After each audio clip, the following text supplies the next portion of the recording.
I don't stay at Airbnbs anymore. Let me give you 3 better options. Hi, I'm Chris. I'm a travel advisor and content creator, and I travel a lot personally, and I don't recommend Airbnbs for my clients or myself. I've just had one too many negative experiences. These are 3 alternatives that I use. The first option, which is the closest to an Airbnb, are service apartments. These are great because you get the space and privacy of an apartment or shared space with some of the amenities that you get with a hotel. So premium service apartments usually have a concierge on site, somebody at reception.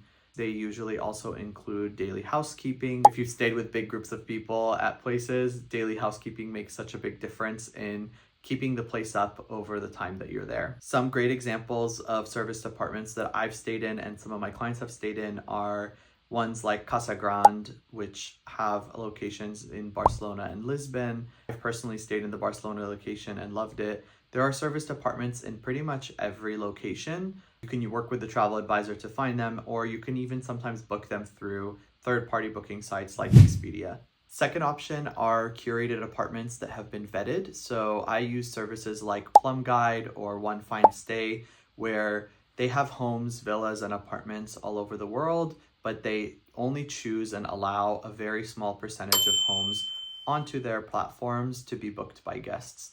This makes sure that they are of a certain quality. They offer services that Airbnbs don't. You can usually work with the concierges of these platforms to have groceries delivered, cleaning services arranged, or if you need tips on activities or bookings. I personally booked multiple clients through Plum Guide and they've all had great experiences. The third option are small boutique hotels. If you're a big group of friends or a big family, sometimes smaller boutique hotels are a better fit than just renting out a house or villa.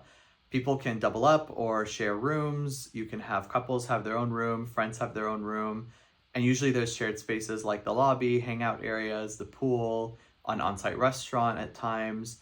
And a lot of these boutique smaller hotels are only 5 to 15 rooms. You can book the entire room block, or you can just reserve 5 or 6 rooms, and the hotel's probably not going to be at full capacity anyway, so you're going to feel like you have most of it to yourself. My friends and I did this in Palm Springs last year, and we stayed at a small boutique hotel. We had, I think, 5 or 6 rooms out of the hotel, and felt like we really had the place to ourselves. We were mostly the people at the pool. We got to hang out. Everyone got daily housekeeping and all the services and amenities that come with staying at a hotel. So this is another great option, especially for groups. Some of the main reasons why I stopped booking Airbnbs were the quality was just never there.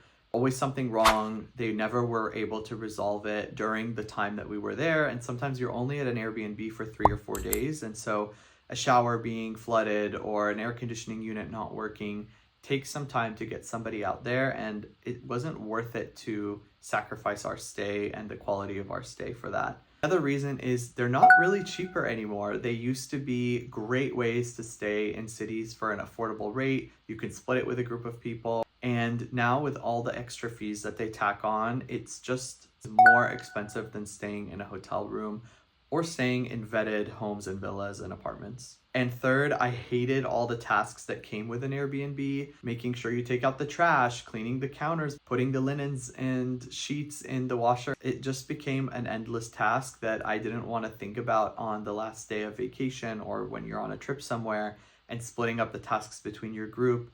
It just felt like you were paying for something and not receiving very much in return. That's why I personally don't do Airbnbs anymore. I've sworn it off. And there are many alternatives out there that are better experiences, better quality, and you get a lot more value for your money. Let me know if you agree and follow along for more travel content and tips.